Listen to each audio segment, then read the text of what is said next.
जय शिवराय, जय भीम। तुम्ही करा किती बी हल्ला, लय मजबूत भीमाचा किल्ला। ही रिंगटोन वाजल्यामुळे शिर्डी येथे सागर भाऊ शेजवळ यांची अत्यंत निर्गुण हत्या झाली। त्यांनी आपल्या समाजासाठी संघर्ष केला आणि त्या संघर्षात ते बळी पडले। ही घटना घडल्यानंतर महाराष्ट्रामध्ये ठिणगी पडली आणि संपूर्ण महाराष्ट्र पेटून उठला। महाराष्ट्रात नव्हे तर देश आणि आशिया खंडामध्ये ही बातमी वेगाने पसरली।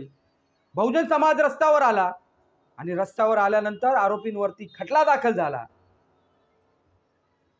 जे नेहमीच घडतं, व्यवस्थेला करून दाखवावं लागतं आणि तेव्हा जाऊन गुन्हे दाखल होतात। खटला दाखल झाला।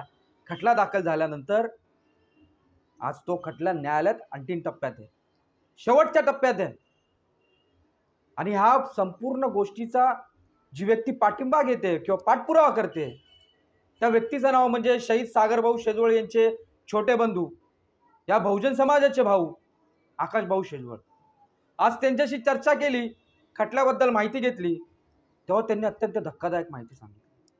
त्यांनी असं सांगितलं की भाऊ, मी साक्ष देऊ नये म्हणून माझ्यावरती दबाव निर्माण केला जातोय आणि मला थांबवलं जाते, मला आमिष दिला जातो। ही गोष्ट ऐकल्यानंतर तळपायाची आग मस्तकात गेली की ज्या व्यक्तीची एवढ्या निर्गुण पद्धतीने हत्या झाली, आज त्याच्या भावाला धमकवलं जाते, बहुजन समाजाच्या पोराला धमकवलं जाते की तू साक्ष देऊ नकोस। पण असं घडणार नाही। शेवटी बाबासाहेबांचं रक्त आहे, शेवटपर्यंत लढू आणि खऱ्याची साथ देऊ।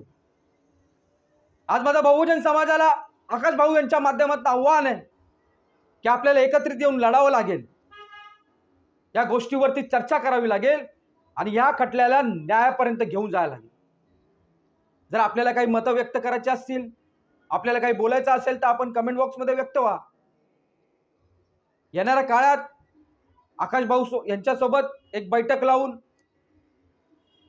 या गोष्टीवर सविस्तर चर्चा घडवून आणू आणि या खटल्याला अंतिम टप्प्यात घेऊन जाऊ। एवढं बोलून थांबतो।